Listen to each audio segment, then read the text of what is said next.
Dans votre journal, renforcer l'éducation de la santé sexuelle, de la reproduction de nos élèves. Après le pré-primaire et le primaire, les activités ont été lancées dans le secondaire. Les acteurs et partenaires de l'éducation étaient ce matin à l'Institut Immaculée Conception. Le point avec Linda Nyumba Mungengi et Cédric Zengdo. La révision des curricula du secondaire en matière d'éducation à la santé sexuelle et de la reproduction vise l'amélioration de la qualité des enseignements dispensés aux élèves depuis des années. Lesquels élèves se trouvent toujours confrontés aux problèmes de grossesse précoce, des IST, du VIH-Sida et des violences de tout genre, malgré les efforts consentis par l'État et les partenaires au développement.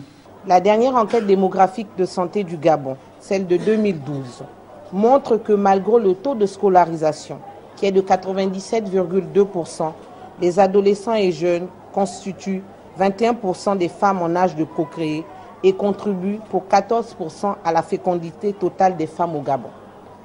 Cette même enquête révèle une faible utilisation des moyens de contraception et particulièrement des préservatifs. Selon certaines études, quelques hypothèses explicatives de ces résultats sont non seulement la non-couverture des enseignements et relatifs dans tout le pays, mais aussi le manque de maîtrise des contenus d'éducation sexuelle complète et des stratégies d'apprentissage par les formateurs d'enseignants et par les enseignants. D'où l'importance de cet atelier de renforcement de capacité. Nous savons que ce sont les inspecteurs et conseillers pédagogiques qui sont les formateurs d'enseignants, qui sont également concepteurs de supports éducatifs.